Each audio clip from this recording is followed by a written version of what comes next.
अल्हम्दुलिल्लाह शेख अहमद खट्टू रहमतुल्लाह अलैह की तस्बीह शायद मुझे लगता है कि कई सालों से मैंने नागा नहीं किया होगा। हर नमाज के बाद वो अल्लाह के 5 नाम लेता हूँ और अल्लाह की कसम जो मांगो तुम्हारी मुराद पूरी होगी। बिस्मिल्लाहिर्रहमानिर्रहीम।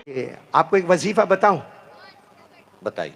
ये वजीफा, क्योंकि बहुत सारे लोग क्या होते मालूम, परेशान क्या होते, मेरा बेटा हाफिज कैसा बनेगा, कितनी माँ बहनें सोचती होगी अब कैसा होगा। हाँ माना होता है, टेंशन होता है, मेरा बेटा आलिम कैसा बनेगा। मेरे दोस्तों अहमदाबाद वालों को अहमदाबाद का वजीफा बताऊं भाई, अहमदाबाद वालों को अहमदाबाद का वजीफा बताऊं। आप सबको मालूम है अहमदाबाद में अल्लाह के वली शेख अहमद खट्टू रहमतुल्लाह अलैह, बोलो शेख अहमद खट्टू रहमतुल्लाह अलैह। हाँ, आपको मालूम है ये हज में जा रहे हैं। कहाँ जा रहे हैं? हज में। नहीं, ये अहमदाबाद का वाकया तो आपको मालूम होगा ना। तो मैं सूरत वाला अहमदाबाद का वाकया सुना और अहमदाबाद वाले को मालूम ना हो तो बड़ा अजीबोगरीब मामला। मुफ्ती हजरत साहब जी है, आज पकड़ा है, अपना छूटे। शेख अहमद मैं आज एक वजीफा बता रहा हूँ, ये वजीफा याद कर लो। देखो अल्लाह कैसे मुराद पूरा करता, अल्लाह कैसे हमारे घरों में हाफिजों की जमात पैदा करता। बहुत शॉर्ट में बता रहा हूँ। शेख अहमद खट्टू रहमतुल्लाह अलैह हज में जा रहे। बोलो कहाँ जा रहे हैं? उस जमाने में हज में बाहरी जहाज में जाते थे, स्टीमर में, कश्ती में जाते थे। अब शेख अहमद खट्टू रहमतुल्लाह अलैह जोहर का वक्त थे, वजू कर रहे। बोलो क्या कर रहे? यानी कश्ती में पाँव है और हाथ दरिया में है, वजू कर रहे।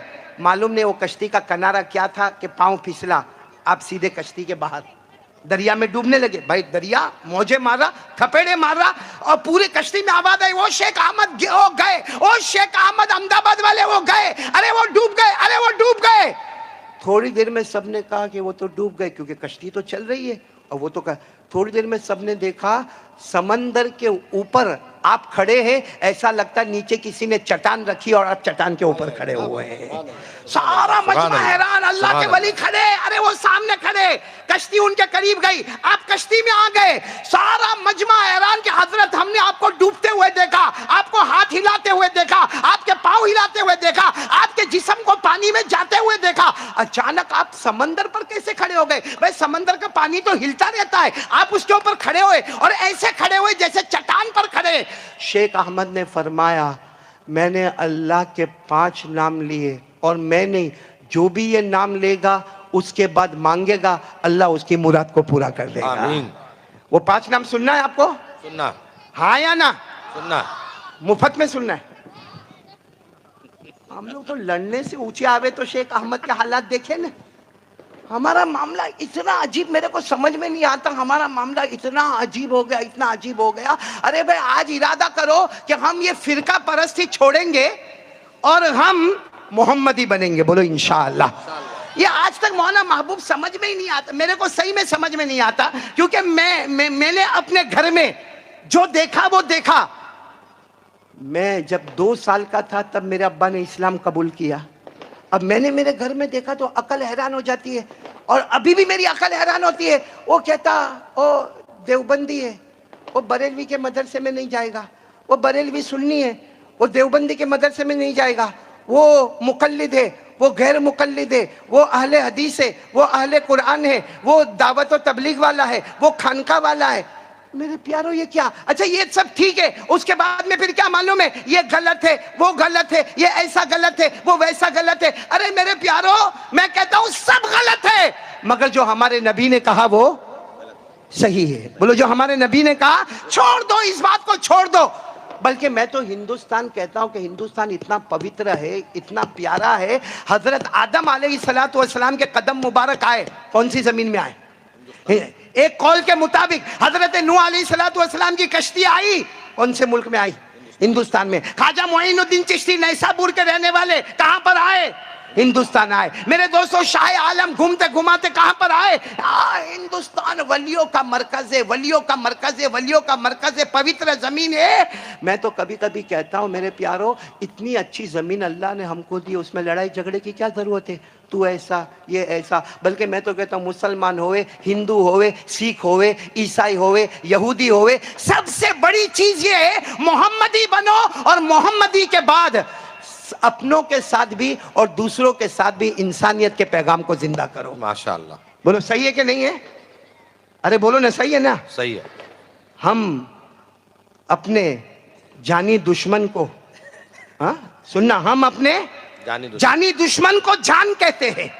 हम अपने जानी दुश्मन को जान कहते हैं। मोहब्बत की मिट्टी से इसे हिंदुस्तान कहते हैं। सुभान अल्लाह। मोहब्बत की इसी मिट्टी को हिंदुस्तान कहते हैं। बल्कि मैं तो कहता हूं कि हिंदुस्तान से मोहब्बत करो, खूब मोहब्बत करो, फिरका परस्ती छोड़ दो, एकतायत पर आ जाओ और इस बात पर आ जाओ कि जब मैं मर जाऊं मेरी पहचान अलग लिख देना। जब मैं मर जाऊं मेरी पहचान अलग लिख देना। लहू से मेरी पेशानी पर हिंदुस्तान लिख देना। सुभान अल्लाह।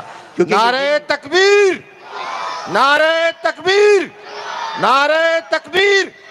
नबी का दामन, नबी का दामन, नबी का दामन, वली का दामन, वली का दामन। तो आज से ये फिरका परस्ती नहीं, तौबा करेंगे, बोले सब तौबा करेंगे इंशाल्लाह। जैसे हमारे मौलाना महबूब साहब ने कहा कि कारी अहमद अली का नाम सुनकर वो एक बेहोश आदमी होश में आ गया। ये करम किसका है? अल्लाह का है। और मैं अल्हम्दुलिल्लाह शेख अहमद खट्टू रहमतुल्लाह अलैह की तस्बीह शायद मुझे लगता है कि कई सालों से मैंने नागा नहीं किया होगा। हर नमाज के बाद वो अल्लाह के 5 नाम लेता हूं और अल्लाह की कसम जो मांगो तुम्हारी मुराद पूरी होगी। वो 5 नाम मैं अभी आपको बताऊंगा इंशाल्लाह, अभी तक मैंने बताया नहीं। पहले इसका इरादा करो कि अब हम सब मिलकर जामिया कासिमुल उलूम में अपने बच्चों को भेजेंगे। हम कुछ नहीं देखेंगे, सिर्फ ये देखेंगे कि मेरे बेटे के सीने में कल कुरान आएगा, वो कयामत में नबी के करीब होगा। अपनी अम्मा को भी बुलाएगा, अब्बा को भी बुलाएगा, दादा को भी बुलाएगा, दादी को भी बुलाएगा, नाना को बुलाएगा, पूरे खानदान को जमा करेगा और इंशाअल्लाह ये पूरा इलाका जन्नती बन जाएगा इंशाअल्लाह। बाकी जितनी बातें करनी थी शाबान के मुतालिक मौलाना साकिब साहब ने कह दी। अब मैं वो 5 नाम अल्लाह के बता दूं, याद रखोगे इंशाअल्लाह?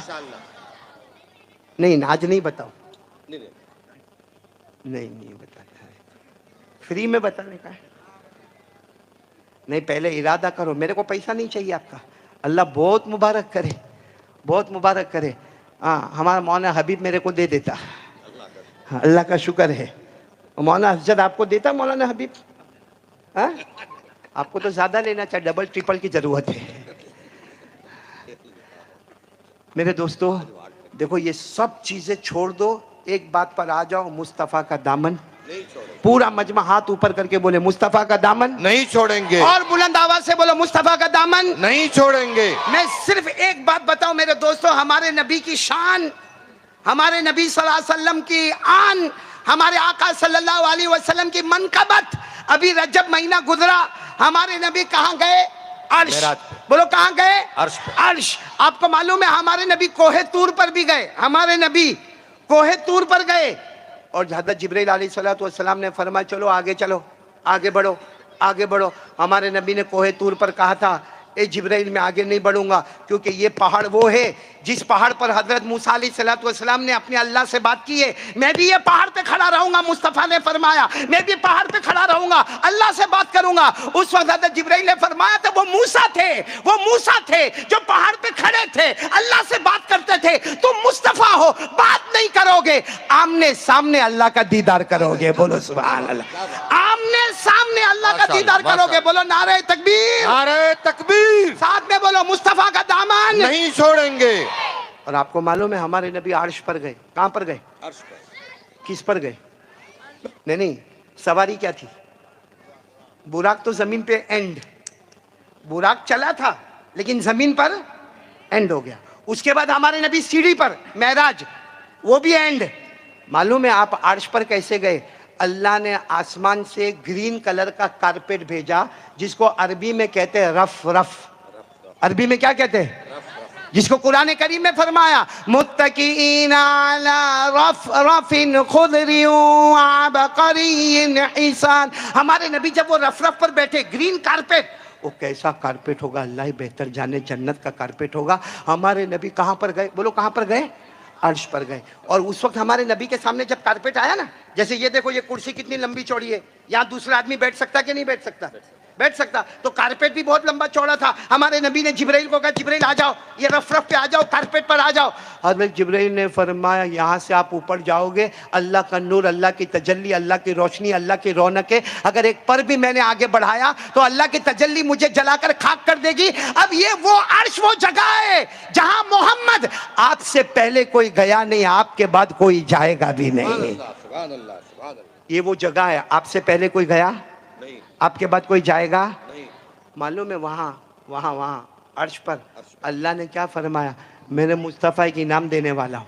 ये देखो, ये बच्चों को इनाम मिला, मिला ना? क्यों इनाम मिला? क्योंकि हाफिज हो गए, इसलिए इनाम मिला। देखो सबके सामने बैग रखी हुई है। ये मेरे को समझ में नहीं आता, कुछ लोगों ने डिनर सेट भी दिया, हाँ, कुछ लोगों ने ये बैग भी दी। तो बैग क्यों दी? सफर के वास्ते, माशाल्लाह, वो तो समझ में आया, बच्चे सफर करेंगे। डिनर सेट क्यों दिया? इनको दिया कि इनकी अम्मा को दिया? हाँ? और मौलाना महबूब, मौलाना, आज 2 ट्रेन मैंने देखा, एक अगस्त क्रांति की तरह चली और एक राजधानी की तरह चली। एक मौलाना साकिब को देखा, एक मौलाना महबूब को देखा। मौलाना हबीब साहब कहाँ गए? मौलाना हबीब साहब इतना जल्दी इनाम का ऐलान कर रहे थे, आप इतना फटाफट फटाफट ऐलान कर रहे थे। अब ख्याल रखना, रात को नींद में मत बोलना, वरना ये बोलेंगे ना, इसका 500 रुपये, इसका 15,000, इसका 25,000 ने, फला लियाकत भाई का 25,000 ने, इसका डिनर सेट, तो बीवी उठा के बोलेगी कहाँ है, कहाँ है। ये बीवी का मामला बहुत टेढ़ा होता है भाई। अभी मैं भी रेलवे स्टेशन जा रहा हूँ तो मेरे को एक बात याद आ रही है।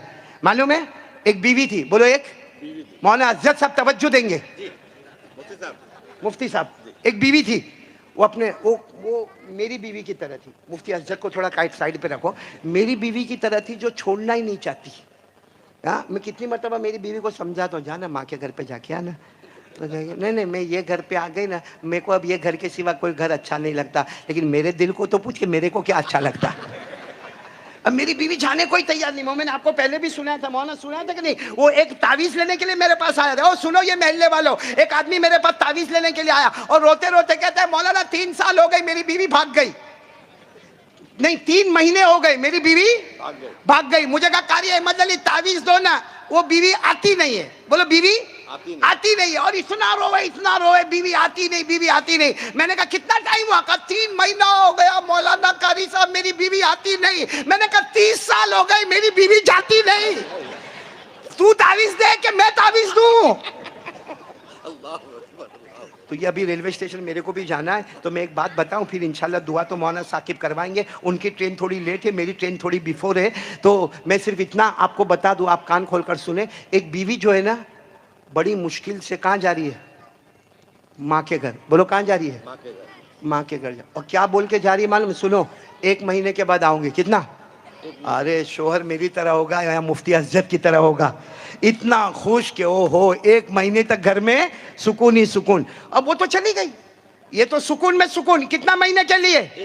लेकिन रोज फोन तो करना पड़े ना, क्योंकि थोड़ा तो उसका दिल रखना। तो रोज फोन करके आई लव यू, और फिर फोन करके क्या बोले, अरे मैं सुबह उठा, मेरे को नाश्ते में तू नहीं मिली तो नाश्ता करने का भी मन नहीं चाहा, और मेरे को दोपहर में, हालांकि दिल में सोचता था 1 महीना ने 2 महीना निकाल के आना, जल्दी आना ही मत यार, लेकिन रोजाना कुछ करना है ना, मौलवी महबूब, करना पड़ता ना, आपको ज्यादा तजर्बा होगा।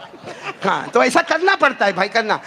अब मालूम है वो बीवी ने हकीकत समझा। मालूम है 8वें दिन पे उसका फोन आया कि कल मैं आ रही हूँ। तो ये घबराया, कहा 1 महीना? कहो आपको तो नाश्ता भी अच्छा नहीं लगता, दोपहर का खाना भी अच्छा नहीं लगता, रात का खाना भी अच्छा नहीं लगता, आप कहते रात को मेरे को नींद नहीं आती। मैंने सोचा मेरा शोहर नाराज है, मैं क्या करूं, मैं आ रही हूं। अब बेचारा बोल तो सकता नहीं कुछ भी, और उसको दूसरे दिन का ट्रेन का भी, यूपी से आ रही होगी ट्रेन। ये तुम्हारी बीवी भी यूपी की नहीं, मेरी भी यूपी की है। मुफ्ती अज़हर की कहाँ कहाँ की है मेरे को नहीं मालूम है। हाँ, यूपी की है, मुरादाबाद के, माशाल्लाह, तो वो भी बराबर। तो वहां से उसको ट्रेन का नाम भी दे दिया, डब्बे का नाम भी दे दिया, बोगी का नाम भी दे दिया। सच बताना, ईमान से बताना, जो 1 महीने के लिए बीवी गई थी, शोहर ने पूरा प्रोग्राम बना, तो कितने दिन में आ रही है? लेकिन ये गया अहमदाबाद के रेलवे स्टेशन पे जाके हाथ बांध के खड़ा हो गया, ट्रेन आई। अच्छा सच बताना, जब ट्रेन आई होगी तो इसका चेहरा खुश होगा कि नाराज होगा? नाराज होगा, नाराज होगा। हाँ, ऐसा होगा जैसा चूसा हुआ आम। हाँ, ऐसा गुस्से में यूं खड़ा है, यूं खड़ा है। अब वो बीवी आई, ट्रेन के डब्बे के सामने आया और सामान लेके आ रही है, और जोर जोर से कह रही है वो बीवी, और मैं आ गया, मैं आ गई, मैं आ गई, ये मेरी अम्मी ने दिया, ये मेरे अब्बा ने दिया, ये मेरे दादा ने दिया। वो कह रहा है हाँ दिया होगा, चल चल चल। कहाँ 1 महीना था ने, कहाँ 8 दिन के अंदर वापस अपना थोबड़ा बताने के लिए आ गई। खैर वो तो बीवी सोची कि ये तो आई लव यू बोलता था, इतना नाराज क्यों है।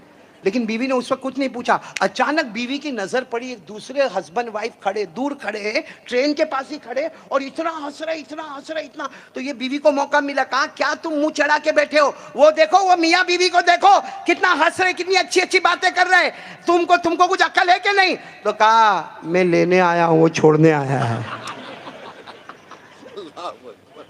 चलो अब मैं वो 5 नाम बता दूं आपको, एकदम फ्रेश हो गए आप लोग। अरे बोलो ना, फ्रेश हो गए ना सब लोग। शेख अहमद कत्तो रहमतुल्लाह अलैह ने फरमाया अहमदाबाद वाले को अहमदाबाद का वजीफा कि ये 5 नाम पढ़े, फिर अल्लाह से मांगे और यकीन के साथ पढ़े। करने धरने वाला कौन? और दूसरी बात, कोई फिरका परस्ती नहीं, हम सब मोहम्मदी। हाथ ऊपर करके बोले हम सब मोहम्मदी, आवाज से बोलो हम सब मोहम्मदी। हिंदुस्तान से मोहब्बत करते थे, करते हैं और करते, और साथ में कहो मुस्तफा का दामन नहीं छोड़े। और वो 5 नाम कौन से है? या हाफिज़ु या हफीज़ु या रकीबु या वकीलु या अल्लाह। हो गए ना 5 नाम? अरे बोलो ना, हो गए ना 5 नाम? बस हर नमाज के बाद ये 5 नाम का विर्द करो, बल्कि नमाज क्या जब मौका मिले ये 5 नाम, और कहो अल्लाह अगर शेख अहमद कत्तो रहमतुल्लाह अलैह समंदर की गहराई में ये 5 नाम पढ़ते, अल्लाह चट्टान लेकर आता है, खड़ा कर देता है, फिर से वहां पहुंचा देता है, कश्ती में पहुंचा देता है, हज मुबारक नसीब करता है। ये 5 नाम, या हाफिज़ु या हफीज़ु या रकीबु या वकीलु या अल्लाह। बोलो या हाफिज़ु या हफीज़ु या रकीबु या वकीलु या अल्लाह। अल्लाह तबारक व तआला हम सब के जमा होने को कबूल फरमाए। वक्त काफ़ी हो चुका, मुझे भी रेलवे स्टेशन पहुंचना है। आमीन या रब्बल आलमीन। व आखिरु दावाना अनिल हम्दुलिल्लाहि रब्बिल आलमीन।